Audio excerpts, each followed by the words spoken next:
Hey folks, tonight we're starting with something rather grim. An era of disease, discipline, and dire poverty. We're exploring what existence truly meant during the medieval period.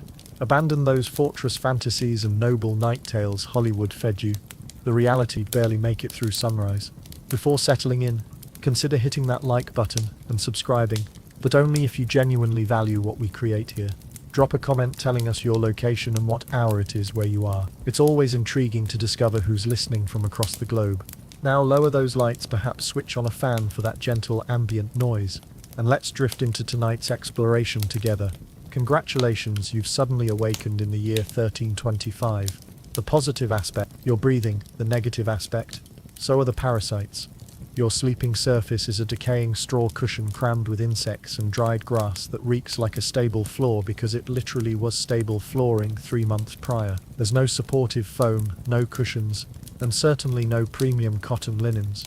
Just a woolen covering that hasn't seen washing since last winter season, and now carries the weight of a juvenile bovine from collected filth. You snap awake as the cathedral bell resonates in the distance. It's the medieval equivalent of an alarm, only more piercing and somehow more ruthless. Your dwelling is a timber shack with a single chamber, 0 windows and a delightful open-plan arrangement where your relatives, farm animals and household pests all occupy identical quarters. The odor, oh, it's an aromatic masterpiece.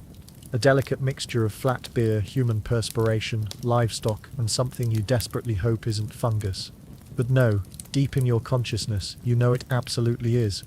Aromatic candles haven't been created yet, and even if they existed, they'd simply puddle on your earthen floor. You attempt to extend your limbs, but instantly regret it because the atmosphere is ice cold and your body aches. You're 22 years of age, which in medieval calculations is roughly halfway through life. Your backbone crackles like an ancient timber entrance, and your leg joints produce sounds like a sack of pebbles being rattled by a bewildered peasant. Leaving your bed is a wager. The ground is either damp from yesterday's precipitation which seeps through the grass roof, or hardened from something your neighbor's fowl deposited. Regardless, your unprotected feet are now integrated into the biological system. Oh, and personal space, what's that? Your complete family and perhaps a distant relative who simply never departed are stirring beside you. There's no separate room, no dividers, no solitary moments, just communal everything. Welcome to morning in medieval Europe, where you're never genuinely isolated because vermin, rodents, and 8 additional individuals are perpetually present. And this is merely how your morning commences.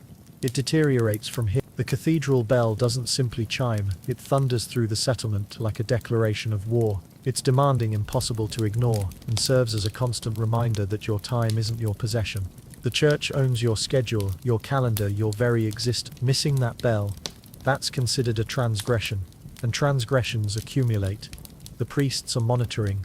So is your neighbor Agnes, who'd gladly report you if you slept through morning prayers. You don't have the luxury of rolling over for another 5 minutes. There's no snooze function in 1325. The bell rings and you respond, or face consequences that range from social disgrace to spiritual damnation, depending on how frequently you've been absent lately. Family mixed with little animals. As you finally manage to sit upright on your vermin-infested straw heap, you notice you're not alone, not even close. Your spouse is coughing beside you. Your offspring, 3 of them, are tangled together like a nest of kittens on the opposite side of the chamber. And at your feet, the household goat, naturally. It slept there overnight because winters are brutal and body warmth is body warmth, regardless of the source. There's also several chickens, actually. They're wandering around, pecking at whatever they can locate on the floor. Grain, insects, possibly something that fell out of someone's nose yesterday. Nobody minds. In fact, the chickens are valuable. They produce eggs. Some privacy is a modern invention you don't possess here. Everyone witnesses everything. Your children observe you argue with your partner. Your partner observes you eliminate waste into a bucket. The goat observes all of it with those unsettling rectangular pupils, silently judging. There's no such thing as me time, no locked doors, no separate chambers for different activities. You eat, sleep, argue, weep, laugh, and exist in one confined space with everyone and everything you possess. And if you think that sounds crowded, wait until you attempt to relieve your bucket system and window throwing. So you've managed to extract yourself from your medieval pile of horrors. Well done. Now nature calls, and it's not requesting politely, it's demanding. Here's the segment where you begin missing the contemporary restroom. There's no porcelain fixture, no seat, no tissue paper, no flushing mechanism, not even a mildly resentful plunger in the corner.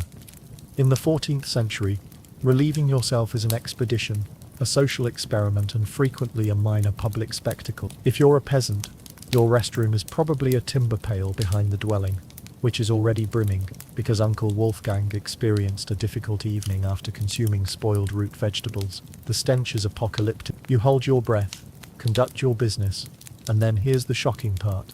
You hurl it into the roadway. Yes, the roadway. You're meant to shout something like "Gardez-vous" before emptying it from the window. That's ancient French for "watch out below," though honestly, nobody ever relocates quickly enough. Roadways in medieval settlements are open sewage systems, a charming river of human refuse, animal droppings, and mysterious liquids you'd prefer not to examine. If you're fortunate enough to reside in a settlement with communal latrines, congratulations.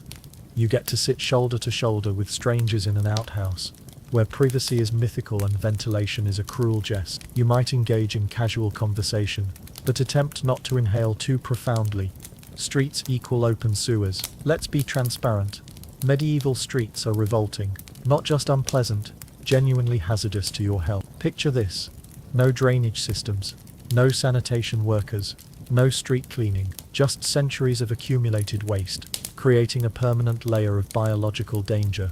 When it precipitates, the streets transform into flowing channels of sewage. When it's dry, the waste hardens, and you're essentially walking on fossilized filth. Both scenarios are dreadful, and everyone contributes to this. Merchants dump their waste, butchers discard animal entrails, tanners pour toxic chemicals, residents empty their chamber pot. Even the wealthy participate.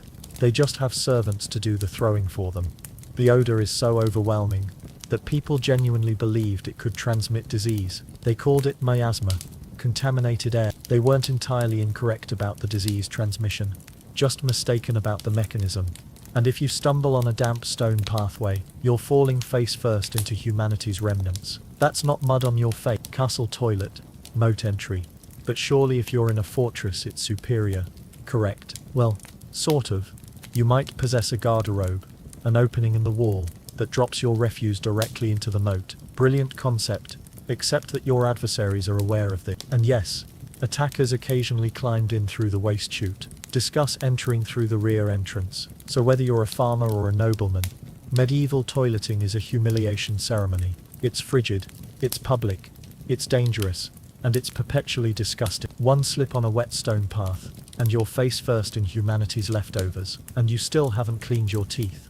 But we'll address that short. Clottage, daily swamp, soup. You survived the toilet, you deserve a reward, right? Perhaps a pleasant breakfast? Something warm, delicious, comforting? Apologies, this is medieval Europe. Nothing is comforting here. Breakfast, if you can call it that, is a dismal affair. There are no eggs Benedict, no coffee machines sputtering to life, and certainly no avocado toast. You sit down or squat near the fire, to a wooden bowl of something that resembles what was scraped off a muddy boot. Welcome to your daily ration of pottage. Pottage is a thick, gloopy stew made of whatever you can find. Grains, root vegetables, maybe a few beans if you're lucky. It's been simmering in the same pot for days, sometimes weeks, and new ingredients are just dumped on top of the old ones. It's less of a recipe and more of an ongoing edible experiment. And it tastes like, well, imagine licking a wet barn floor. That's generous. Stone-like bread and sawdust. On the side, a chunk of bread so hard it could deflect arrows. It's made from coarse rye or barley flour, often bulked up with sawdust, ground up acorns or other creative ingredients, because wheat is a rich man's fantasy. This loaf is not your friend. You don't slice it, you negotiate with it. Some people use old bread as plates called trenchers, and after the meal you either eat the soggy bread plate or give it to beggars. Waste not, want not. What about beverages? You're not sipping orange juice or an oat milk latte, you're drinking beer. Yes, beer. At 6 a.m. Why? Because the water is teeming with parasites and filth. So you start your day with weak ale, low alcohol, high survivability. Kids drink it too. No one's happy about it, but at least it won't kill you immediately.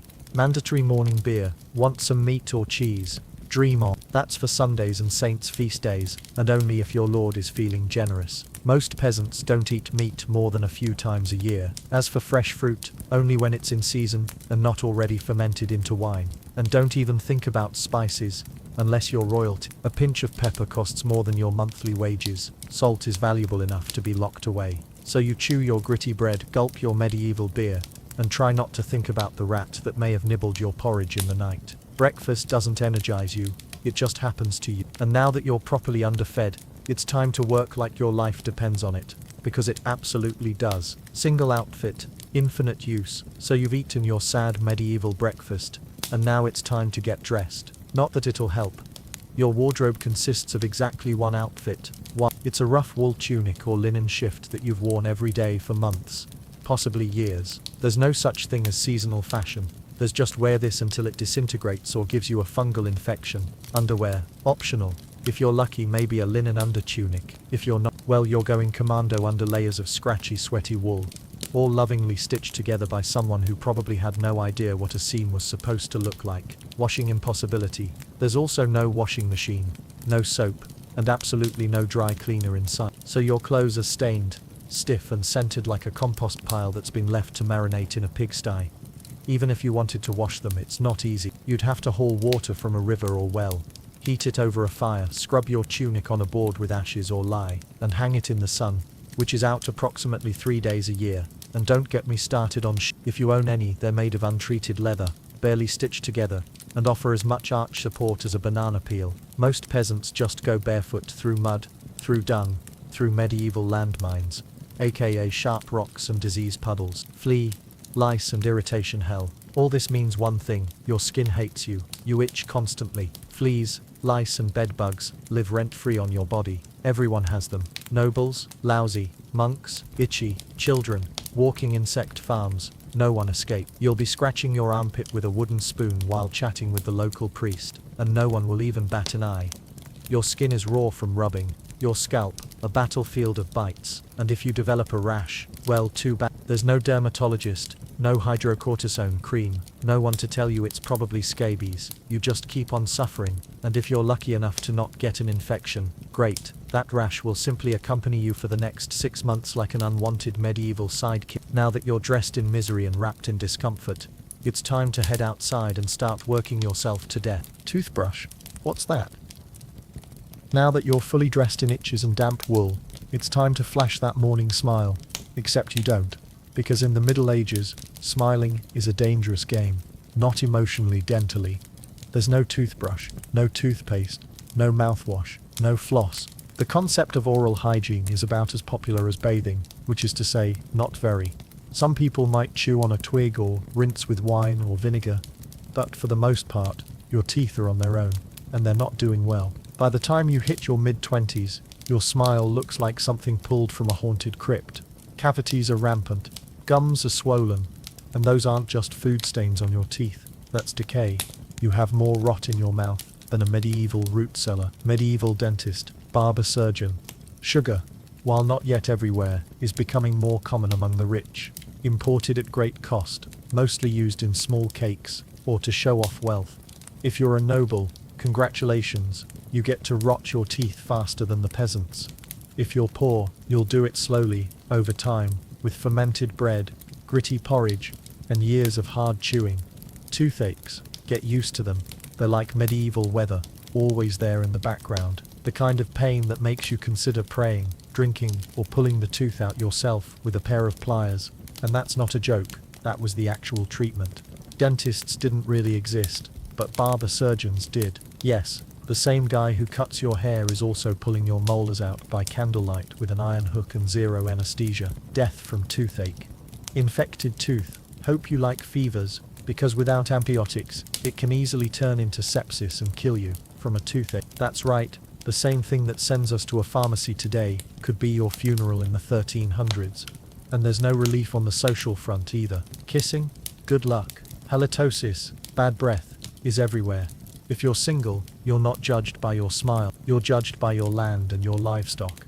In short, your mouth is a battlefield, and it's losing the war. Now that your teeth are throbbing, let's head outside, because your real job, the one that will bake your back, is just getting started. Dawn to dusk slavery. Time to head to work, except there's no office, no desk, no coffee break, and no chance of promotion. Your job, if you're like 90% of the population, is simple: don't die while laboring for someone else's comfort. You're a peasant. Congratulations. That means you work the land that belongs to a lord who probably doesn't remember your name. You rise with the sun and stop only when it disappears behind the trees. Your tools: a wooden hoe, a rusty sickle, and whatever bones are still intact in your body. There's no weekend, there's no clocking out, there's only sunrise to sunset, 6 days a week. Sunday is off, but only if you're not harvesting, fighting off raiders, or praying feverishly for your infected toe to stop turning black.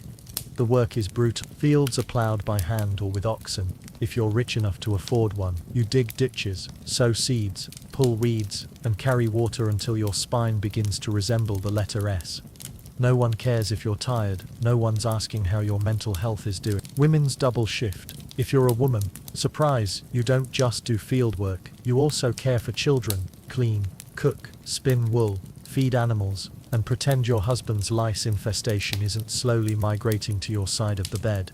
5-year-olds starting work. Children, they start helping out around age 5. No school, no toys, just a tiny wooden rake, and a dream of one day not dying of the flu. And if you're one of the few who isn't a farmer, maybe you're a blacksmith, a tanner, or a cooper. Great, you still work with fire, chemicals, or animal guts, all day in poorly ventilated sheds. The pay, basically survival. The perks: occasional bleeding, break a bone, too bad, get a fever, drink some warm beer and keep going. You can't afford to stop, not even for a day, because if you don't work you don't eat, and if you don't eat, well, medieval Europe has a solution for that. It's called being replaced, so you grip your shovel, ignore the blisters, and keep digging. Because in the Middle Ages, your job isn't a career, it's a slow-motion endurance test. Winter, freezing threat. Now that your back is on fire from laboring in the fields, let's talk about the weather, because in the Middle Ages, temperature is less about seasons and more about ongoing punishment from the sky. Let's start with winter. There's no insulation, no central heating, and no weather stripping, just wooden walls, with gaps you could throw a chicken through. Your windows, covered with cloth, not glass. The fire in the hearth, nice in theory, but you don't have enough firewood to keep it going, because wood is expensive, and gathering it from the forest is sometimes illegal. Yes, you can be executed for picking up the wrong stick from the wrong forest. You bundle up in your one damp wool tunic, huddle near the dying embers, and still wake up with your nose frozen. Your feet, permanently cold, often damp. Your fingers so stiff they feel like tiny medieval popsicles. Frostbite isn't diagnosed, it's just called bad luck. Summer, oven work. Now fast forward to summer. Sounds better, right? Wrong. In summer your home turns into a clay oven. There's no fan, no cross breeze, and absolutely no deodorant. You sweat through your layers, but you can't remove them because showing too much skin is scandalous, and also invites sunburn, insect bites, and social judgment. The flies are out in full force, attracted to your unwashed body, and the smell of last week's goat stew that's still fermenting in the corner. Mosquitoes buzz by your ear while you sleep, assuming you can sleep through the sound of your neighbors yelling and babies crying. In the fields, the sun bakes you. No sunblock, no hat, unless you fashioned one out of straw like a desperate scarecrow. And the worst part, you still have to work. Heat stroke is just called taking a bad turn. No protection, just endurance. So you're either shivering in your own hovel, wondering if your toes will make it to spring, or you're sweating through your only pair of socks while your thighs chafe into oblivion. And the one thing that never changes, no matter the season, your clothes still itch, your food is still terrible, and your next job is still waiting. Welcome to climate control medieval style. There is microbe-filled streams.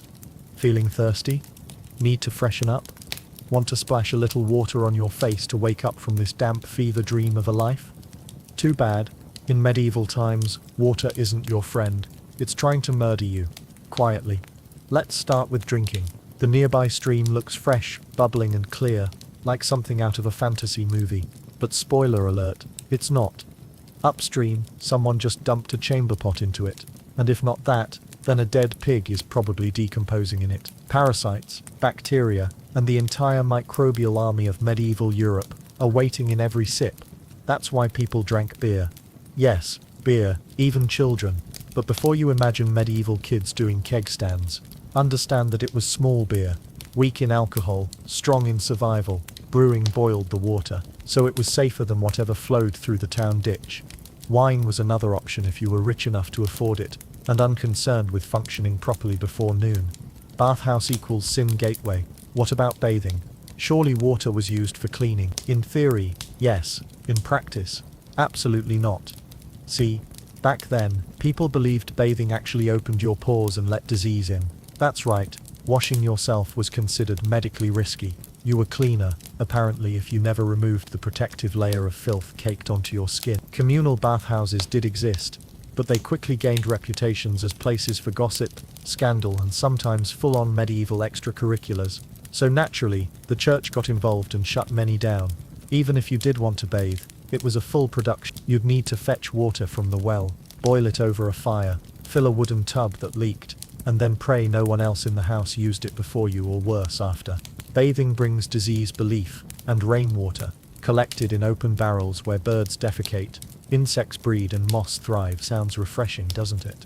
So whether it's going in your mouth, on your body, or onto your crops, water in the Middle Ages is less of a life source and more of a gamble. One wrong gulp, and you're spending your final days sweating in a straw bed, clutching your stomach, and contemplating all your life choices. Next time you sip tap water, raise a glass for our ancestors. They didn't have the luxury of hydration without hazard. For humor theory. So you drank the water, or maybe you didn't. Maybe you just stubbed your toe on a rock shaped like disappointment. Either way, you're sick. You need help. You need a doctor. Too bad you live in the Middle Ages, where medicine is really just polite torture with a theology degree. Let's start with diagnosis. Efferdom wrong with you. Whether it's a cough, rash, broken bone, or the creeping plague, is caused by your humors being out of balance. The four humors were blood, phlegm, yellow bile, and black bile. According to medieval science, your health depends on keeping them balanced, like some sort of internal soup. Got a fever? Too much blood? The answer? Bloodletting. That's right, let's drain your life force into a bowl using a dull blade or a hungry leech. And yes, barbers were often the ones doing it. Imagine getting a haircut and a hemoglobin extraction in one sitting. 2 for 1, baby. Bloodletting treatment. Feeling sad or anxious? That's clearly an excess of black bile. The cure? Laxatives. Maybe a warm herbal purge, or just prayers and a cold compress while everyone avoids eye contact with you and starts carving your coffin. Leeches and prayer. Now if you break a bone or get a nasty wound, you're in real trouble. There's no anesthesia, unless you count passing out from pain. Surgery is done with knives that haven't been cleaned since the Crusades. Tools are heated over fire, not for sterilization but because they just look scarier that way. Antibiotics, centuries away. Germ theory, not invented yet. They think disease comes from bad air or God being annoyed with your moral failings. Got a stomachache? Must have been your sinful thoughts. Hope you like confessing while vomiting. If your condition gets worse, you'll be treated with more leeches, possibly some crushed beetles, and a priest at your bedside giving last rites just in case. At this point, they're preparing for the cure known as death. And if by some miracle you recover, everyone just assumes God took pity on you. The doctor takes full credit, and the leech gets promoted. So yes, in the Middle Ages, medicine is less about healing and more about surviving the cure. Rotten meat and flies. After a long day of labor, lice, and leeches, it's finally time to eat. You shuffle back to your hovel, stomach growling, ready for the one joy left in life. A warm meal. Bad news, your meal is probably trying to kill you. Let's begin with the basics. Food preservation doesn't really exist. There's no fridge, no freezer, just salt, smoke, or the hope that winter air keeps things fresh. Your meat, if you're lucky enough to have any, has been hanging for days, covered in flies, marinated in questionable brine, and possibly shared with a rat or two. The smell alone could knock out a horse. That greenish tint on the edges, that's not seasoning. That's the beginning stages of decomposition, but you can't afford to waste it. Meat is a luxury reserved for special occasions or when an animal dies unexpectedly. You can't just throw it away because it smells funky or looks suspicious, so you cut away the worst parts, rinse it in dubious water, and throw it into the pot anyway. The flies, by the way, have been laying eggs on that meat all day. Maggots are a bonus protein source whether you like it or not. Some people actually believe that maggots help clean the meat by eating the rotten parts first. Medieval logic at its finest. And if you think cooking will save you, think again. Sure, heat kills some bacteria, but not all of it. And the medieval definition of cooked is pretty flexible. As long as it's not still mooing, it's considered done. Ergot fungus, LSD bread, Bread is the cornerstone of the medieval diet, but even that isn't safe. In bad harvest years, desperate peasants bulk it up with bark, sawdust, or even clay to make it stretch. Nutritious? Absolutely not, but it fills the stomach, and that's what matters. And if it's rye season, there's a bonus. Ergot, a fungus that grows on rye grain and contains compounds similar to LSD. Eating ergot-contaminated bread causes a condition called St. Anthony's fire. The symptoms: convulsions, muscle spasms, hallucinations, a burning sensation in your limbs, and sometimes gangrene. Your fingers and toes can literally turn black and fall off. Entire villages have been struck by ergot poisoning, with people dancing manically in the streets, seeing visions of demons, and experiencing what they believed were religious revelations. The church called it divine punishment. Doctors had no idea what caused it, and they just kept selling the bread because, well, what else were people going to eat? So every time you bite into that dense, gritty loaf, you're playing Russian roulette with your neurological system. Will this be the loaf that sends you into seizures, or will you be fine? Only one way to find out. Vegetables, only if they're in season. And you know what's always in season? Turnips. So many turnips. Boiled, mashed, roasted, or floating in pottage, which, if you remember from chapter 3, is basically a hot swamp of mystery ingredients that's been simmering since your great-grandfather's funeral.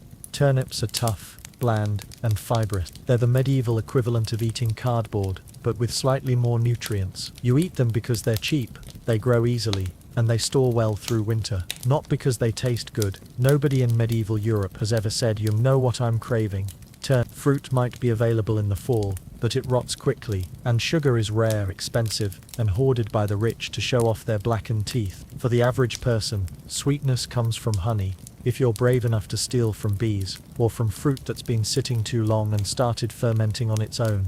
Speaking of fermentation, that's another gamble. Is that apple cider or apple vinegar? Is that grape juice or wine? You won't know until you taste it, and by then it might be too late. Stealing game equals death. Dairy is another gamble. Fresh milk spoils in hours, especially in summer. Butter and cheese fare better, but they're loaded with bacteria. People eat them anyway because frankly it's either that or chew your boot leather. And if you're lactose intolerant, too bad. There's no almond milk, no oat milk, no alternative options. You either suffer through the digestive consequences, or go without. Let's talk about season. Spices like pepper, cinnamon, or nutmeg, worth more than gold. Literally, a pound of pepper could buy you a house. These spices came from far-off lands, India, Indonesia, China, and were transported along dangerous trade routes. For the average peasant, flavor comes from onions, salt if you're lucky, and pain.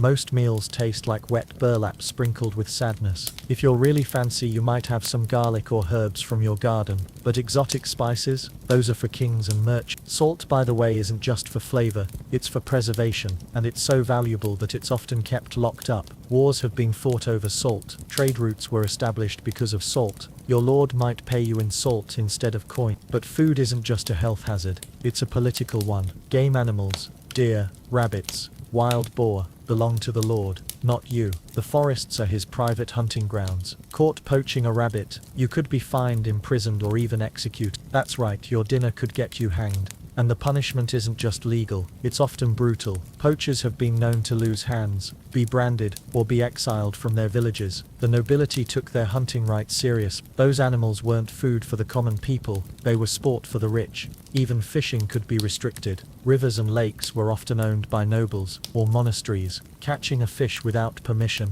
that's theft. And theft is a serious crime when you're already living on the edge of starvation. So as you sit down to eat your grey stew by flickering firelight, remember, every bite is a risk. The meat might be rotten, the bread might be poisoned, the vegetables are probably turned, and if you got anything good you might have committed a crime to get it, but you eat anyway, because in the Middle Ages food doesn't nourish, it tests you. Every meal is a small act of survival, a gamble against disease, law and tomorrow you'll do it all over again, assuming you survive the night. Daily prayer obligation. It's evening now. You've worked, suffered, and barely digested your suspicious stew. You might think the day is winding down, but don't get too relaxed, because God is watching. So is the priest, and so is your neighbor Agnes, who will absolutely rat you out if you miss Mass. In medieval Europe, religion isn't just part of life, it is life. The church controls your calendar, your laws, your education. If you can read, your birth, marriage, death, and everything in between. Think of it as your spiritual landlord, and you're always behind on rent. Every day is structured around prayer bells. The town church bell rings in the morning, noon, and night. Not because people need reminders, but because missing prayer is a sin. These bells dictate when you wake, when you work, when you eat, and when you sleep. The church operates on a schedule called the Divine Office, a series of prayers recited at specific times throughout the day: matins at midnight, lauds at dawn, prime, terce, sext, none, vespers, compline, each one marked by bells echoing across the village. As a peasant, you're not expected to attend all of these. That's for monks and nuns, but you'd better show up for Sunday Mass, and Saints' Days, and Holy Days, and any special occasions the priest decides are important. Forget to bow, sin. Eat meat on a Friday, sin. Think about your neighbor's wife in that one dream. Double sin. Work on Sunday, triple sin, plus a fine. And yes, hell is very real, vividly real. Priests describe it in glorious detail: rivers of fire, lakes of boiling blood, demons with pitchforks, and eternal wailing. If the plague doesn't scare you, eternal damnation definitely will. Church sermons aren't gentle either. The priest stands at the pulpit and describes in graphic detail what awaits sinners. He talks about souls being torn apart by demons, bodies roasting on spits, sinners forced to drink molten metal, and the endless screams of the damned. And it's not abstract. The priest points to specific people in the congregation. That man who didn't tithe last month, hell. That woman who gossiped about her neighbor, hell. That child who stole an apple, hell. Everyone sits there terrified, wondering if they've done enough to avoid eternal torment. Spoiler, they haven't. There's always something more you could have done. You can't read the Bible yourself because it's written in Latin, a language reserved for monks, clergy, and that one noble kid who's too good for dirt. The church keeps it that way intentionally. If people could read scripture themselves, they might start asking uncomfortable questions. So you rely on the church to interpret everything for you. The priest tells you what God wants, what God thinks, and what God will do if you disobey, and you have no way to verify if he's telling the truth. That means if the priest says your crop failure is because you didn't pray hard enough, well, time to kneel harder. If he says the plague is divine punishment for the village's sins, better start confessing. If he says you need to make a donation to build a new church tower, hand over your coins. Church tax, tithe. Tithe, a tenth of everything you own, are mandatory, and I mean everything. If you grow wheat, you give wheat. If you raise chickens, you give eggs. If you brew beer, you give beer. If you spin wool, you give wool. The church takes its cut before you even think about feeding your family. And if you try to hold back, the priest knows. Your neighbors know. Everyone knows. And the consequences range from public shaming to excommunication. Excommunication, by the way, is serious. It means you're cut off from the church. No mass, no sacraments, no Christian burial. When you die, you won't be laid to rest in consecrated ground. You'll be dumped in a ditch somewhere, excluded from eternal salvation. And it gets worse. Once you're excommunicated, other Christians are forbidden from associating with you. Your neighbors won't talk to you. Merchants won't sell to you. Your own family might avoid you. You become a social outcast, a walking curse. But the church doesn't just take, it also gives, sort of, in exchange for your tithes. The church provides spiritual services, prayers for your soul, blessings for your crops, intercession with saints, and most importantly, the promise that if you obey, confess, and give generously, you might avoid hell. Might. There's also the concept of indulgences, payments to the church that reduce your time in purgatory. Purgatory is like hell's waiting room, where souls are purified through suffering before entering heaven. The more you pay, the less time you spend there. This system will eventually spark the Protestant Reformation, but in the 1300s it's standard practice. Want to reduce your dead grandfather's time in purgatory? Pay up. Want to ensure your own soul gets fast-tracked? Pay up. Want to hedge your bets after committing a sin? Pay up.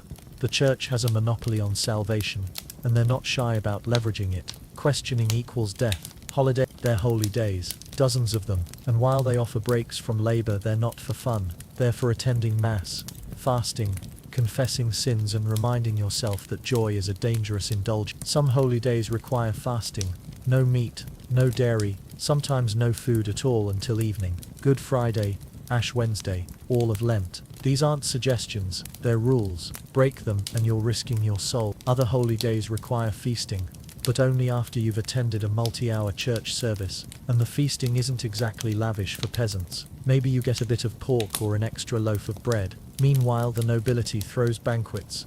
The church calendar dominates your entire year. You don't measure time by months or dates. You measure it by saints' days and religious festivals. I'll see you 3 days after St. Martin's feast. The baby was born just before Michaelmas. We'll harvest after the Assumption of Mary. Your entire sense of time is structured by the church. Questioning the church is dangerous. Heretics are burned, witches are drowned, blasphemers are flogged, and skeptics are quickly reformed through torture if necessary. Heresy is any belief that contradicts official church doctrine. Think the Bible should be available in your native language. Heresy, believe that priests shouldn't be wealthy. Heresy, suggest that maybe the church is corrupt. Congratulations, you're a heretic. And the punishment for heresy is public execution, usually by burning at the stake. They tie you to a wooden post, pile kindling around your feet, and light it on fire while the whole town watches. It's meant to be a warning. This is what happens when you question authority. Witch trials are equally brutal, mostly targeting women, especially those who are old, poor, unmarried, or just unpopular. Accusations of witchcraft can come from anywhere. Maybe your neighbor's cow died. Maybe someone's child got sick. Maybe you were seen talking to yourself in the woods. The trial is a joke. Trial by water. If you float, you're a witch, because water rejects evil. If you sink, you're innocent, but probably dead from drowning. Trial by fire. Carry a hot iron bar. If your hands heal without infection, you're innocent. If not, you're guilty.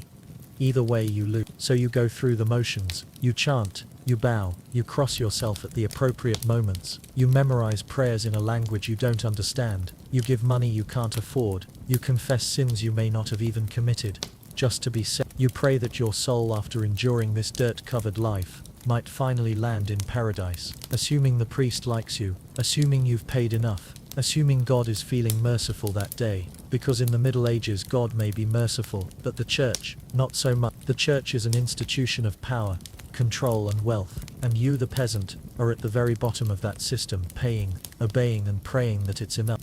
Early marriage. If you thought being a medieval peasant was rough, try doing it as a woman. All the filth, famine and fear, plus childbirth, subservience and social invisibility. In the Middle Ages, being a woman is like being on hard mode with no health potions and no restart button. From birth, a girl's life path is pretty much locked in. Marry young, bear children, serve your husband, die tired. That's the script. And there's no improvising. Education? Not likely, unless you're from a noble family and sent to a convent. Your intellectual development stops around the time you learn how to churn butter and patch a tunic. Reading and writing are considered unnecessary for women, even dangerous. An educated woman might start getting ideas, so instead you learn domestic skills. How to spin wool, how to brew beer, how to make soap, candles, and bread, how to manage a household with zero resources. These aren't hobbies, they're survival skills, and you'd better learn them well, because your future depends on it. Marriage happens early, really early. It's not weird to be betrothed at 12 and pregnant by 14. In fact, it's expected. The younger you are when you start having children, the more children you can produce before your body gives out. And make no mistake, that's what you're for, producing heirs. Sons, preferably, to carry on the family name and work the land. Daughters are acceptable, but only as bargaining chips for future marriage alliances.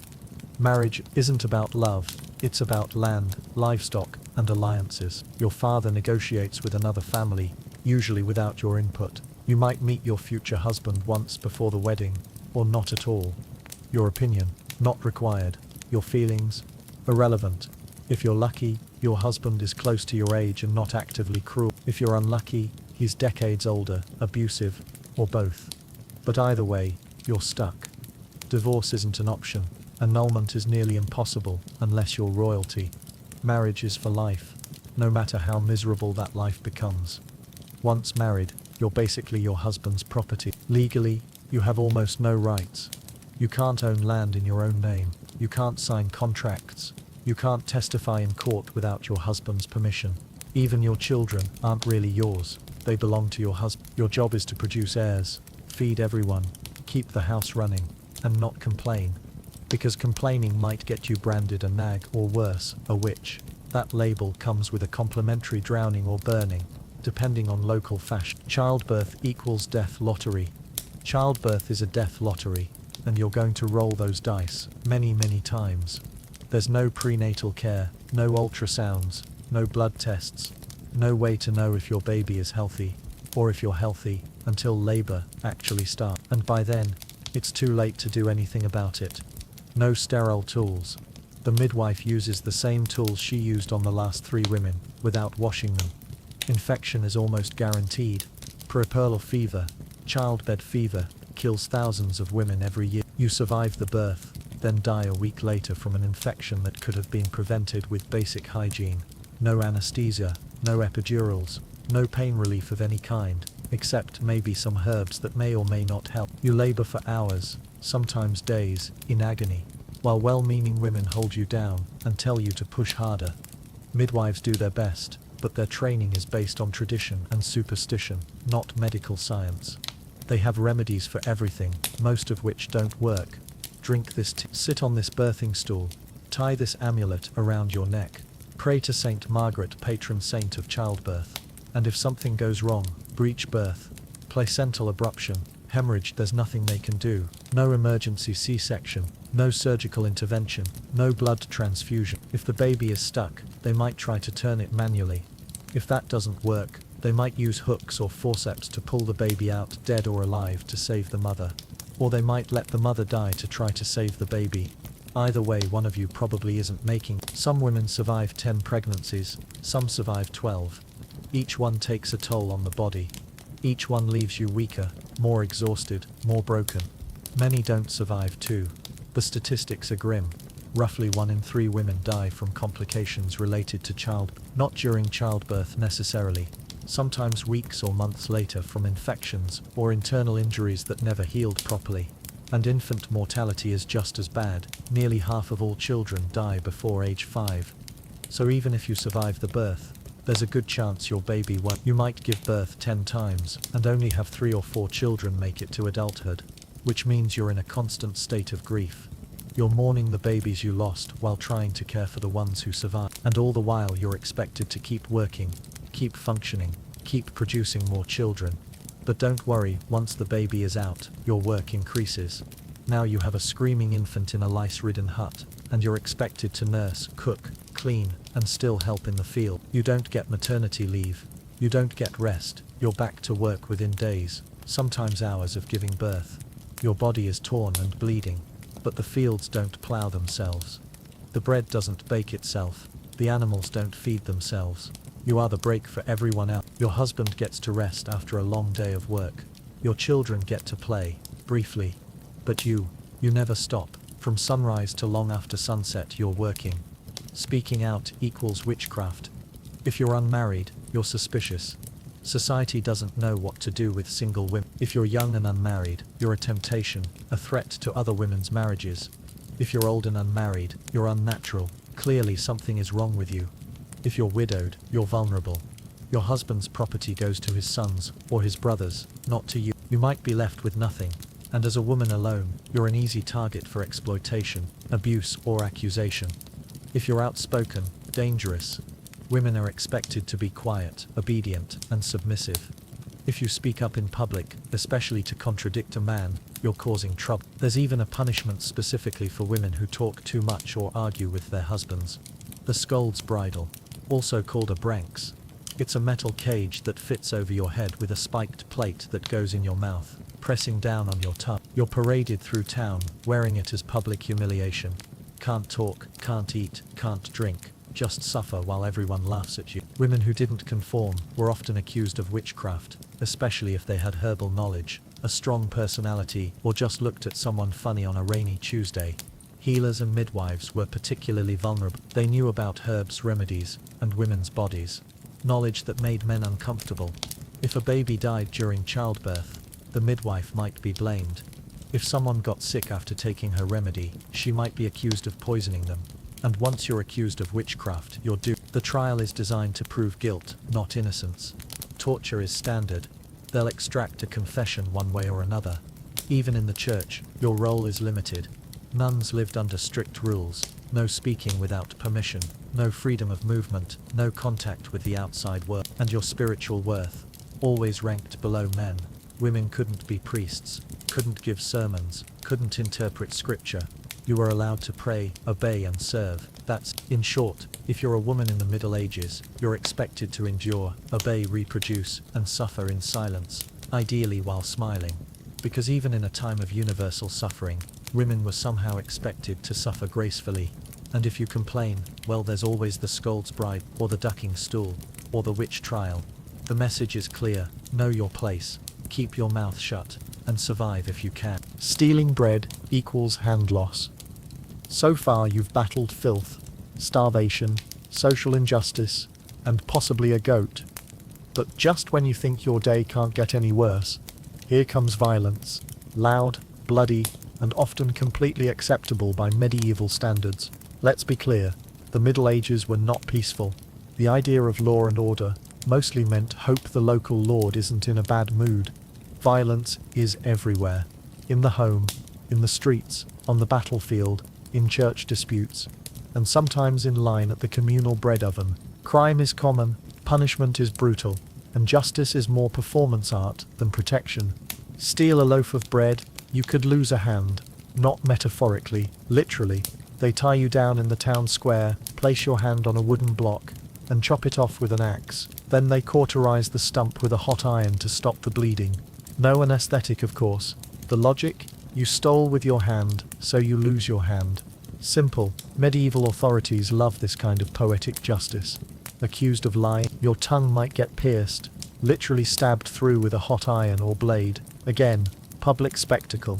Everyone gathers to watch as you're punished, bleeding and screaming, as a warning to others. Gossip too much? Meet the scold's bridle. A metal mask strapped to your head with a bar in your mouth. For correction, of course. You wear it for hours, sometimes days, unable to speak or eat, while people mock you in the streets. But these are minor offenses. Let's talk about serious crimes. Murder, execution usually by hanging or beheading. Treason, drawn and quartered. They tie your limbs to 4 horses and pull you apart. Heresy, burned at the stake. And these aren't quick, merciful deaths. Medieval execution methods are designed to maximize suffering and spectacle. The point isn't just punishment, it's terror. They want everyone to see what happens when you break the rules. Water throwing trial. Let's say you're accused of something serious: heresy, theft, witchcraft. How do you prove your innocence? By being tortured, obvious. Welcome to trial by ordeal. The medieval justice system doesn't really care about evidence or witnesses. They care about divine judgment. If you're innocent, God will protect you. If you're guilty, God will reveal it through your suffering. One version, trial by hot iron. You have to carry a red-hot iron bar in your bare hands for a certain distance, usually 9 paces. Then your hands are bandaged, and 3 days later, they check the wounds. If your hands are healing cleanly, you're innocent. If they're infected, festering, or covered in pus, you're guilty. Never mind that almost everyone's hands would get infected, because medical care is non-existent and bacteria are everywhere. Details. Another option, trial by boiling water. You stick your hand in a cauldron of boiling water to retrieve a stone from the bottom. Same principle. If your hand heals without infection in 3 days, you're innocent. And then there's the most famous trial by water. They tie your hands and feet, and throw you into a river or pond. If you sink, you're innocent. The logic being that pure water, blessed by God, accepts the innocent. Of course you're also probably drowning, but hey, at least your name is cleared. If you float, you're guilty. Water rejects the wicked, so congratulations, you survived. But now you're going to be executed for whatever crime you were accused of. It's a lose-lose situation, and perfectly logical by medieval standards.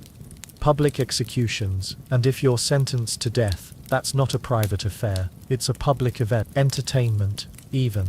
Executions are performed in front of cheering crowds, sometimes thousands of people. They gather in the town square or at a designated execution site. Vendors sell food and drink. Children climb on their parents' shoulders for a better view. Hangings are common for thieves and common criminals. They tie a noose around your neck and push you off a ladder or platform. If you're lucky, your neck breaks immediately and you die quickly. If you're unlucky, you strangle slowly for several minutes while the crowd watch. Beheadings are reserved for nobles and knights.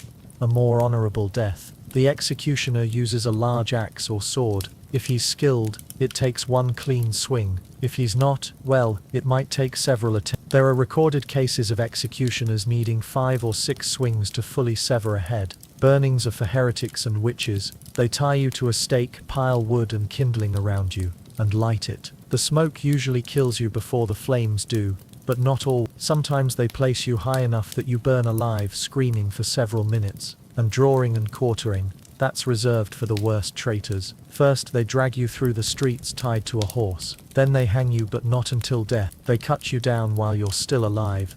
Then they disembowel you, pulling out your intestines while you watch. Then they cut off your genitals. Then they behead you. And finally they chop your body into 4 pieces and display them in different parts of the city as a warning. It's brutal, it's horrific, and it's completely legal. The point of all this isn't just punishment, it's deterrence. They want everyone to see what happens when you break the law. They want the image of that execution burned into your brain so you never even think about committing a crime. Domestic violence, completely normal. Husbands were allowed, even expected, to discipline their wives and children. Beating your wife isn't just tolerated, it's practically encouraged. As long as you don't kill her, you're fine. There's even a rule about it. You can beat your wife with a stick, but the stick can't be thicker than your thumb. That's where the phrase, rule of thumb, comes from. How civilized. Children are beaten regularly too. Spare the rod, spoil the child isn't just a saying, it's parenting advice. If your child misbehaves, you hit them hard, with whatever's handy, a stick, a belt, your fist. Street fights, commonplace. You could be beaten just for looking the wrong way at a noble's horse, or for accidentally bumping into someone in the market, or for insulting someone's family, or for no reason at all. And if you fight back, that might be considered assault on a nobleman, which carries severe penalties, so you just take the beating and hope you don't die from it. And war, always simmering. Local feuds, territorial disputes, religious crusade. Someone's always marching off to stab someone else in the name of honor, God or boredom. Knights fight each other over land disputes. Lords wage private wars. The church declares crusades against Muslims, heretics and anyone else they don't like. And the common people, you're conscripted, forced to fight whether you want to or not. Medieval warfare is brutal. No Geneva Convention, no rules of engagement. Soldiers loot, rape and massacre civilians routinely. Entire towns are burned to the ground. Survivors are sold into slavery. Violence isn't a breakdown of society in the Middle Ages. It is society. Everyone lives with the constant knowledge that life is fragile, justice is arbitrary, and your neighbor might bash your head in over a pig. So walk carefully, keep your eyes down and never trust anyone with a club or a sword, or any authority whatsoever. In the medieval world, violence is always one careless word away. Average life, 30-40 years. At this point, you've made it through the lice, the leeches, the laundryless misery, and the looming threat of public disembowelment.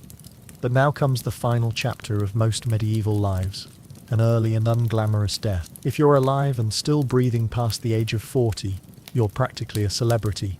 You might even be referred to as the Old One, which is less of a nickname and more of a statistical miracle.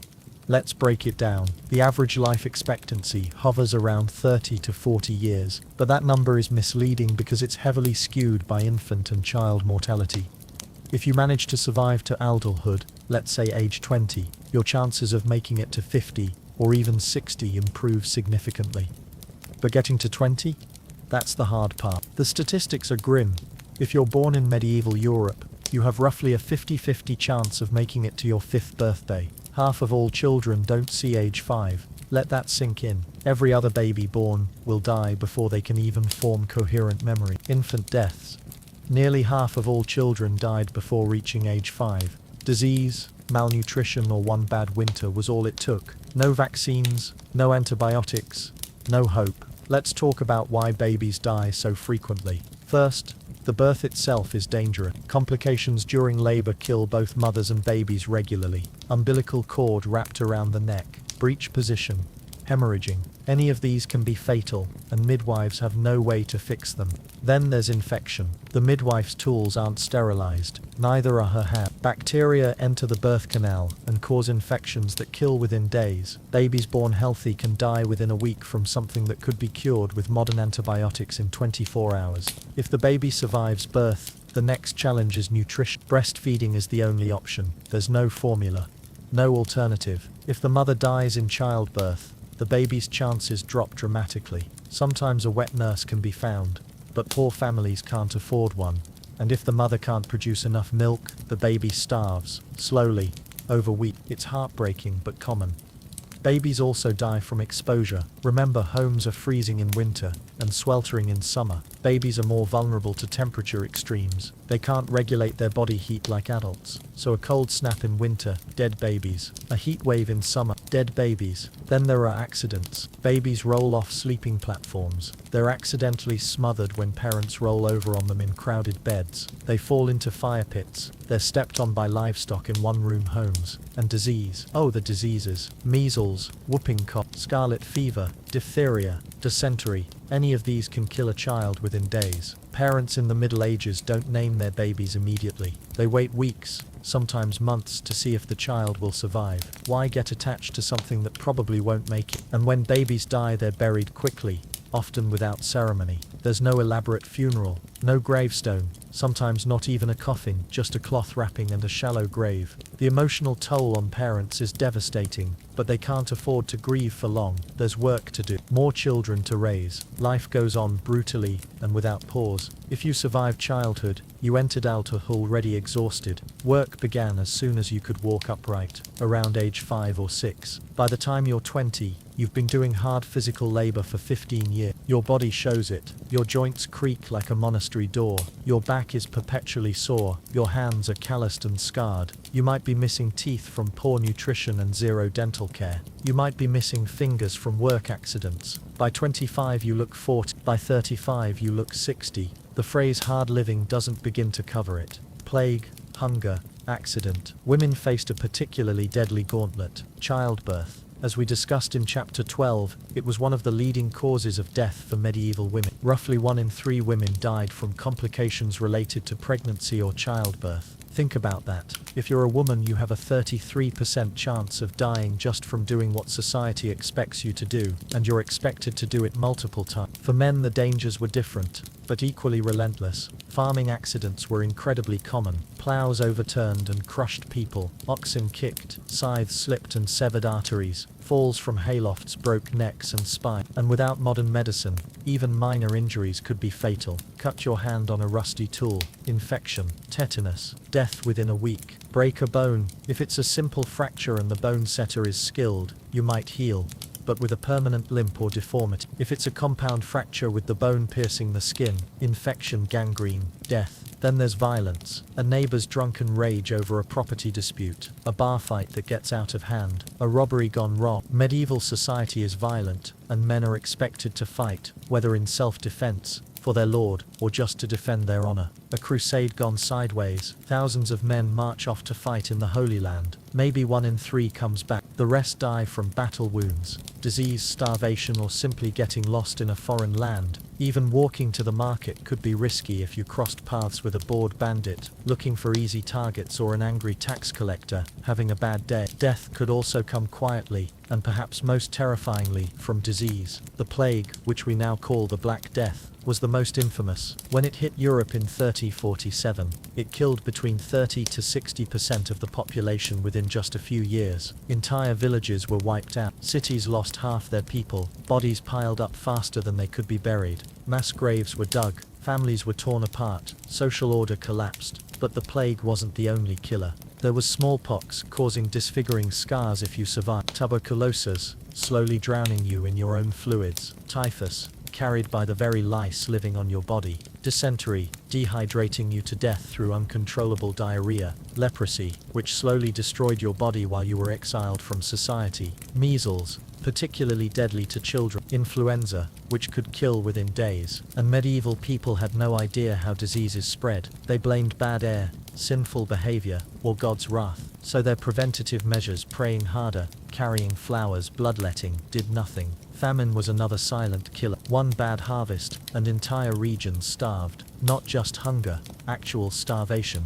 people eating grass, bark, leather, reports of desperate parents abandoning children they couldn't feed, even whispered accounts of cannibalism during the worst famine. The Great Famine of 1315-1317 killed millions across Europe. It lasted for years. Crops failed due to excessive rain and cold temperatures. Livestock died. Food prices skyrocketed. The poor starved en masse. Even those who survived famines were left weakened, malnourished, and vulnerable to disease. It was a brutal cycle. Hunger weakened immune systems, making people susceptible to illness, which killed them even after food became available again. Or from bad luck, like eating spoiled grain contaminated with ergot fungus, and spending your final hours hallucinating, convulsing, and screaming at the walls as your limbs turned black from gangrene. And funerals. You were lucky if you got one. Bodies were often buried quickly to avoid disease spreading. No embalming, that's for royalty and saints. No polished coffins, those are expensive. Just a hole, a few murmured prayers, and a shallow mound of earth if there was enough space left in the churchyard. During plague times, there wasn't even that. Bodies were collected in carts and dumped into mass graves, sometimes buried, sometimes just covered with quicklime to speed decomposition. The churchyard was constantly full, space was limited, so old graves were dug up to make room for new bodies. Bones were collected and stored in charnel houses, buildings specifically for storing skeletal remains. Walking through a medieval cemetery meant walking on ground where countless bodies had decomposed. The smell, especially in summer, was overwhelming. So yes, in medieval times, life was brutal, short, and constantly under siege by death in all its casual forms. Death wasn't a tragedy, it was a routine, expected, inevitable. You didn't retire, you just stopped showing up. One day you were plowing the field and the next day you were in the ground. No pension, no retirement party, no legacy, unless you were nobility. For the average person, your life amounted to you were born, you worked, you died. Maybe your children remembered you for a generation, maybe not. Either way, life went on without you. And speaking of exits, let's move on to your final chapter, the medieval dream died. Hollywood lies. So how's your day been? You've woken up in filth, relieved yourself into a bucket, brushed your teeth with wishful thinking, nearly passed out from hunger, worked until your spine cried for mercy, scratched your way through itchy wool, prayed to not get plague, and barely dodged a public execution for owning a squirrel. Welcome to a single day in medieval Europe. Still dreaming of becoming a knight? Think again. That romanticized version of the Middle Ages, gallant swordsmen, noble ladies in towers, heroic battles, and feasts in candlelit great halls. It's a myth, polished by fairy tales and fantasy books. Hollywood sold us a lie. Movies show knights in shining armor rescuing damsels in distress. They show castle feasts with roasted meats, flowing wine, and merry minstrels. They show honor, chivalry, and courtly love. The reality: knights were often brutal thugs who pillaged villages and terrorized peasants. Castles were cold, damp, and smelled like a sewer. Feasts were rare and reserved for the wealthy. And chivalry, that was propaganda, not practice. Let's talk about knights. Yes, they wore armor, but that armor was expensive, insanely expensive. A full suit of plate armor cost as much as a small village. Only the wealthy could afford it, and wearing it, exhausting. Armor was heavy, 60 to 80 pounds of metal strapped to your body. You couldn't move quickly, you overheated in summer, you froze in winter, and if you fell off your horse in battle, you might not be able to get up without help. Knights trained for war, yes, but that training involved killing, lots of killing. They practiced sword fighting, jousting, and siege warfare, and when they went to battle, they were brutal. They burned villages, they slated civilians, they looted, raped, and pillaged. That's what warfare was in the Middle Ages. Organized violence with zero rules of engagement. And chivalry. The code of chivalry was a set of idealized rules that knights were supposed to follow. Protect the weak, honor women, serve God, be brave and honorable. In practice, knights followed these rules when it was convenient, and ignored them when it wasn't. Protecting the weak didn't extend to peasants, only to other nobles. Honoring women meant noble women, not commoners. And bravery in battle often meant butchering unarmed villagers. Chivalry isn't real. The whole concept of chivalry was invented by poets and troubadours to make knights seem more noble than they actually were. It was medieval PR, not reality.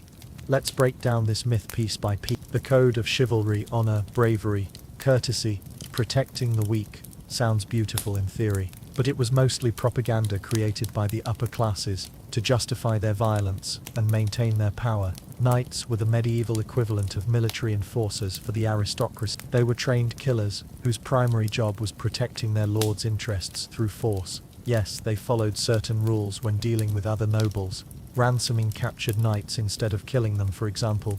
But those courtesies didn't extend to peasants. When knights went on campaign, they pillaged villages, they burned crops, they raped women, they slaughtered civilians who couldn't pay protection money. And this wasn't considered dishonorable. It was considered war, standard operating procedure. The concept of protecting the weak in chivalric code specifically meant protecting noble ladies and clergy, not commoners. A knight wouldn't think twice about riding down a peasant who didn't move out of his way fast enough on the road. And the religious aspect of chivalry, serving God, going on crusades, often translated into massacring entire cities of Muslims, Jews, and even other Christians who happened to be in the way. The Fourth Crusade famously sacked Constantinople, a Christian city, because the Crusaders decided there was more profit in looting fellow Christians than in actually fighting Muslims. So much for holy warrior. Courtly love. The idea of knights pining after noble ladies, writing poetry, and performing deeds in their honor, that was fiction, pure entertainment for bored nobility, who wanted to imagine themselves as romantic figures rather than brutal feudal lord. The whole courtly love tradition was invented by troubadours in southern France in the 12th century. They created elaborate songs and poems about knights suffering for unrequited love, performing impossible deeds to win a lady's favor, worshipping their beloved from afar. It was fantasy, roleplay, medieval romance novels in song form. Real relationships among the nobility were transactional. Marriage was about land, wealth, political alliances, and producing legitimate heirs. Love had nothing to do with. In fact, marrying for love was considered irresponsible and foolish among the upper classes. Nobles negotiated marriages like business contracts. How much land does this alliance bring? What political connections? What dowry? These were the questions that mattered, not whether the couple actually liked each other. Many noble couples met for the first time on their wedding day. Some never even lived together, maintaining separate households while producing heirs during scheduled visits. Romance wasn't expected, compatibility wasn't required. And those noble ladies in towers, they weren't waiting to be rescued. They were political pawns, married off to form alliances, produce heirs, and consolidate power. Many were married as children, some as young as 12, to men they'd never met. A noble daughter's value was measured in two things: her family connections and her ability to bear sons. That's it. Her education, if she received any, focused on managing a household, religious instruction, and maybe learning to read in Latin, not her native language. She had no say in whom she married. Her father or male guardian arranged everything, and once married, she became her husband's property, legally and socially. Their lives were constrained by social expectations. They had no real power, no independence. They were expected to be obedient, pious, and fertile. If they failed at any of those, they could be cast aside, divorced if their husband could arrange it, or worse, if a noblewoman failed to produce a male heir, she could be accused of being cursed, sent to a convent, or divorced on trumped-up charges. Anne Boleyn lost her head partly because she only gave Henry VIII a daughter, and the protection these ladies supposedly received. It was more like confinement. Noble women were rarely allowed to travel without permission. Their correspondence was monitored. Their movements were restricted. They lived in gilded cages, not romantic towers. Let's talk about castles. Movies show them as magnificent fortresses, with soaring towers, grand halls, romantic courtyards, and torchlit banquets every night. The reality: castles were military installations. They were built for defense, not comfort. Every aspect of castle design prioritized warfare over livability. The walls were thick, sometimes 10 feet thick, and cold. Stone conducts cold like nothing else. In winter, the castle interior was barely warmer than outside. The walls would weep with condensation. Your breath would fog. Frost would form on the inside walls in the coldest month. The windows were narrow slits, designed for archers, not for letting in light, called arrow loops or murder holes. These openings were meant to allow defenders to shoot at attackers while presenting minimal target area. As a result, castle interiors were dark. Even in daylight, most rooms required candles or torches. The floors were stone and freezing. No carpets. Those were rare luxuries. Maybe some rushes scattered around to absorb moisture and provide minimal insulation. but they quickly became filthy and there was no heating except for fireplaces, which barely warmed the massive stone rooms. You could stand right next to a roaring fire and still see your breath. Move 10 feet away and you're freezing again. The heat just disappeared into the vast stone chambers. Castles were drafted. Wind whistled through gaps in the masonry, under doors, through the arrow slits. Tapestries hung on walls weren't just decoration. They were insulation, attempting to keep some warmth in. There was no plumbing. Toilets were garderobes, holes in the wall that dropped waste directly into the moat or a pit below. No running water, no flushing. The smell was horrendous, especially in summer, and those moats, they weren't filled with clean water. They were open sewers, filled with human waste, dead animals, and garbage. The smell alone would make you gag if you got too close. And those grand feasts in the Great Hall, they happened maybe a few times a year, for special occasions, Christmas, Easter, a royal visit, a wedding. The rest of the time, even nobles ate relatively simple meals, better than peasants, yes, but not the lavish banquets movies show. Daily meals for nobles were eaten in private chambers, not the Great Hall. Bread, some meat, chicken or pork usually. Beef was expensive, vegetables in season, and wine or ale, decent, but not the roasted swans and whole boars you see in movies. The Great Hall itself was multifunctional. Yes, it was used for feasts, but also for conducting business, holding court, and housing guests and lower-ranking household members who slept on benches or the floor. In truth, the medieval world was gritty, cruel, and deeply unfair. Hierarchy was everything. If you were born poor, you stayed poor. If you were born rich, congratulations, you had a better chance of surviving. But you were still one bad soup away from dysentery and a hasty burial. Social mobility didn't exist. You were born into a class, and you died in that class. A peasant's child became a peasant. A merchant's child became a merchant. A noble's child became a noble. This wasn't just tradition, it was law in many places. There were rare exceptions. Someone might escape poverty by joining the church or the military. But these were extraordinary cases. For the vast majority, your fate was sealed at birth. Joining the church required literacy, and often a donation from your family. Poor families couldn't afford to give up a working child's labor, and they certainly couldn't afford the entrance gift required by many monasteries and convents. Joining the military as a common soldier didn't change your class. You were still a peasant, just one who might die violently in someone else's war. Becoming a knight required land, equipment, and training, all things poor people didn't have. The feudal system ensured that peasants were tied to the land. They couldn't leave without their lord's permission. They couldn't own property. They couldn't change occupations. They were stuck. This was called serfdom, and it was barely distinguishable from slavery. Serfs owed their lord labor, typically 3 days a week working the lord's fields. They also owed him portions of their harvest, couldn't marry without permission, and could be sold along with the land. Even free peasants weren't that free. They still owed taxes, tithes to the church, and labor obligations. They might be able to move to another village, but they'd face the same system anywhere they went. And if you think the nobility had it easy,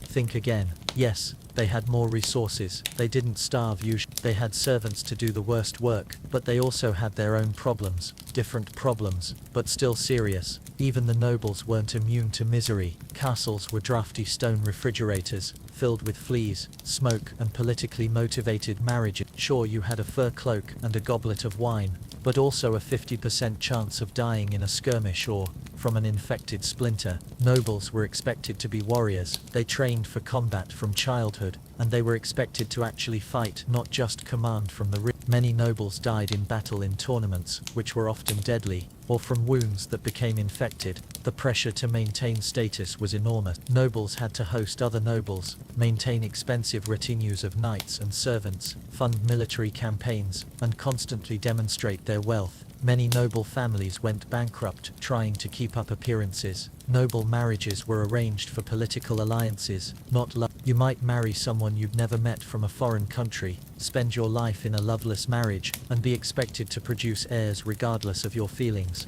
Noble women often married much older men, sometimes men old enough to be their grandfather. They'd be shipped off to foreign courts where they didn't speak the language, surrounded by strangers with one job: produce sons. And if you failed to produce a male heir, that could be grounds for divorce, annulment, or worse. Women were blamed for not producing sons, even though we now know that's determined by the father's genetics. But medieval people didn't know that, so women bore the blame. Failed pregnancies, stillbirths, daughters instead of sons, all blamed on the wife. She might be accused of being cursed, unfaithful, or displeasing to God. The consequences ranged from public humiliation to being sent away to a convent, to execution on trumped-up charges. Political intrigue was constant. Nobles plotted against each other. Assassinations, poisonings, betrayals, all common. One day you're in favor with the king, the next day you're executed for treason based on rumors or manufactured evidence. Being close to power was dangerous. If your patron fell from grace, you fell with them. If you backed the wrong side in a succession dispute,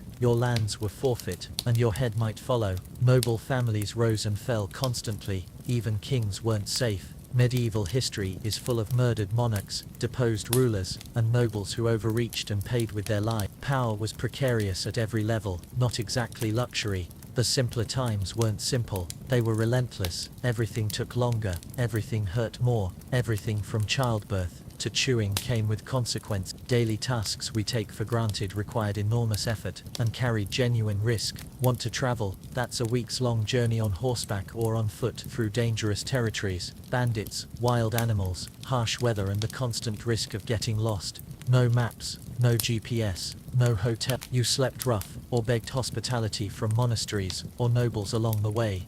Roads were terrible, often just muddy tracks that became impassable in winter. Bridges were rare and poorly maintained. Ferries could be dangerous, with boats capsizing regularly. Traveling even 100 miles could take a week or more, and you couldn't just decide to travel. Peasants needed permission from their lord. Travelers needed letters of introduction to pass through different territories. Merchants needed license. Moving around freely wasn't a right, it was a privilege. Want to communicate with someone far away? Write a letter, and hope it reaches them in a few weeks or months. Hope the messenger doesn't get robbed or killed along the way. Hope the weather doesn't make roads impassable. Hope whoever receives the letter can actually read. Most people were illiterate, so sending a message meant finding a scribe to write it, and someone literate to read it on the other end. Privacy was impossible. The scribe knew what you wrote, and whoever read it to the recipient knew the contents. Letters could take months to arrive, if they arrived at all. By the time you received a response, the information might be outdated, or the original situation completely changed. Want to know what's happening in the world?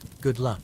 News travels slowly, often by word of mouth, and is frequently distorted or completely false by the time it reaches you. Rumors spread faster than facts. Wild exaggerations were common. Propaganda was everywhere. You might hear about a battle weeks or months after it happened. You might hear 3 different versions of what happened, all contradictory. Sorting truth from fiction was impossible for most people, and news of events beyond your immediate region, forget it. Most peasants knew nothing about national politics, foreign wars, or even what was happening in the next kingdom over. Their world ended at the horizon. Life was survival, not leisure. And if you did find a quiet moment to think, to dream, to imagine something better, there wasn't much you could do with it. No upward mobility, no modern medicine, no internet to Google what's this weird rash. Your options were work, pray or die. You lived, suffered, worked and died within a 10-mile radius of where you were born. Most people never traveled more than a day's walk from their birthplace in their entire lives. The world was small, constrained, and brutal. Your entire universe consisted of your village, the surrounding fields, and maybe the nearest market town if you were lucky. Your entire existence revolved around wake up, work, eat, maybe, sleep, repeat, day after day, year after year until you died. No vacations, no retirement, no career changes, just work until your body gave out. There was no concept of finding yourself or pursuing your passion. You did what your parents did, and your children would do the same. Innovation was suspicious, change was threatening, tradition was everything. But here's the wildest part. Through all of this, people still laughed, sang songs, told stories, fell in love, and found meaning. Not because life was easy, but because humans are stubborn like that. Even in the darkest chapters, they made space for light. Communities came together during harvest. Everyone helped everyone else bring in crops because survival depended on cooperation. Festivals and holy days offered brief respites from labor, moments to celebrate, drink, and temporarily forget the grinding poverty. People found joy in small things, a good harvest, a healthy baby, a neighbor's wedding, a traveling minstrel's performance. They created beauty where they could, intricate embroidery, carved wooden furniture, songs passed down through generations. They didn't know any different. This was normal to them. They didn't sit around thinking, I wish I had indoor plumbing and antibiotics. They just lived as best they could with the tools and knowledge available to them. They had no context for imagining a better world, because this was the only world they knew. Medieval people weren't sitting around depressed about their circumstance. They accepted their lot, believed in the divine order that placed them where they were, and found happiness where they could. Their expectations were so much lower than ours, that what we'd consider unbearable, they considered normal, and in some ways, that's remarkable. The resilience of medieval people surviving in conditions we'd consider unbearable, is a testament to human adaptability. They endured plagues that killed half the population, and rebuilt. They survived famines, wars and oppression, and somehow kept going. But let's not romanticize. Resilience born from necessity isn't noble, it's survival. And given the choice, every single person from that era would trade their simpler life for modern medicine, sanitation and basic human rights. In a hut, if you could offer a medieval peasant the chance to live in the modern world with clean water, antibiotics, literacy, social mobility, and the freedom to choose their own path, they'd take it instantly, no question. So tonight, when you slip into your clean bed with indoor plumbing, antibiotics, and central heating, maybe say a quiet thank you to the modern world, and to your ancestors who fought rats, famine and feudalism so you wouldn't have to. Thank the scientists who discovered germ theory, antibiotics, and vaccines. Thank the engineers who built sewage systems and water treatment plants. Thank the social reformers who fought for human rights, education, and the end of serfdom, because the Middle Ages weren't the good old days. They were the filthy, painful, disease-ridden, short-lived days that we should be grateful are behind us. They were humanity's long, brutal childhood, necessary to get through, but nothing we should want to return to. The next time someone says, I wish I lived in simpler times, hand them this story, and ask if they'd really want to live without toilets, toothbrushes, or the reasonable expectation of seeing their 40th birthday. Ask if they'd want to watch half their children die before age 5. Ask if they'd want to work until their body broke with no hope of anything better. Simpler times weren't better times, they were just harder times, and we're incredibly fortunate to have moved beyond them. Hey, still there? Hey, are you still there? Or did you fall asleep somewhere between the medieval toilet horror stories and the constant threat of death by toothache? If you're still awake and didn't have nightmares about chamber pots and bloodletting barbers, smash that like button, and subscribe to the channel for more historical nightmares that'll make you appreciate your dentist, modern world's value. And drop a comment below if you had to survive just one day in medieval Europe. What scares you the most? The lack of toilets, the death by everything lifestyle, or the fact that a simple infected cut could kill you? Let me know your thoughts. Like, subscribe, comment, call sweet dreams, if you can still sleep after this, because tonight you learned that the Middle Ages weren't romantic, they were revolting, they weren't noble, they were nasty, and they weren't the good old days. They were the filthy, painful, short-lived days that make our modern problems seem like absolute paradise. So the next time someone says, I wish I lived in simpler times, you can politely remind them that those simpler times involved public executions, no anesthesia, and a life expectancy of 35. Now go hug your toilet, appreciate your toothbrush, and be grateful you weren't born in. Good night, time travelers. Sleep well in your pest-free beds. The end.